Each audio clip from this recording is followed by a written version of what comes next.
Kattappana block പഞ്ചായത്തിൽ ഗ്രാമസഭ നടന്നു. Block panchayat president K Balasingh ഗ്രാമസഭ ഉദ്ഘാടനം ചെയ്തു. ബ്ലോക്ക് പഞ്ചായത്തിന് കീഴിലുള്ള 6 പഞ്ചായത്തുകളിലെ ജനപ്രതിനിധികളും ബ്ലോക്ക് പഞ്ചായത്ത് അംഗങ്ങളും ഗ്രാമസഭയിൽ പങ്കെടുത്തു. കട്ടപ്പന ബ്ലോക്ക് പഞ്ചായത്ത് കോൺഫറൻസ് ഹാളിലാണ് ഗ്രാമസഭ ചേർന്നത്. ഗ്രാമപഞ്ചായത്തുകളിലെ വിവിധ ആവശ്യങ്ങളും നിർദ്ദേശങ്ങളും ജനപ്രതിനിധികൾ അവതരിപ്പിച്ചു.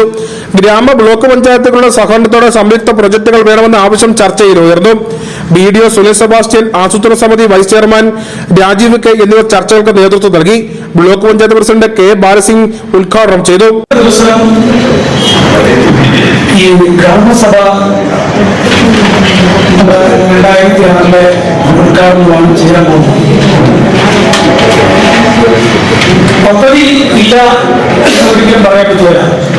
നമ്മുടെ ജോലിയേട്ടൻ പറഞ്ഞ അല്ല നമ്മൾ വിചാരിച്ച. വൈസ് പ്രസിഡന്റ് ഷൈനി റോയ് അധ്യക്ഷനായിരുന്നു. സ്റ്റാൻഡിംഗ് കമ്മിറ്റി ചെയർമാൻമാരായ ജോർജ് ജോസഫ്, ഓമന സോദരൻ, ജോബൻ പാനോസ്, ഗ്രാമപഞ്ചായത്ത് പ്രസിഡന്റുമാരായ റെജിമോ ഷിബി, സൂസൻ ജേക്കബ്, രജനി ആർ, സെറിൻ തോമസ്, തമ്പി തുടങ്ങിയവർ പ്രസംഗിച്ചു. ബ്ലോക്ക് പഞ്ചായത്തിന് കീഴിലുള്ള 6 പഞ്ചായത്തുകളിലെ ജനപ്രതിനിധികളും ബ്ലോക്ക് പഞ്ചായത്ത് അംഗങ്ങളും പങ്കെടുത്തു. News bureau, Kattappana.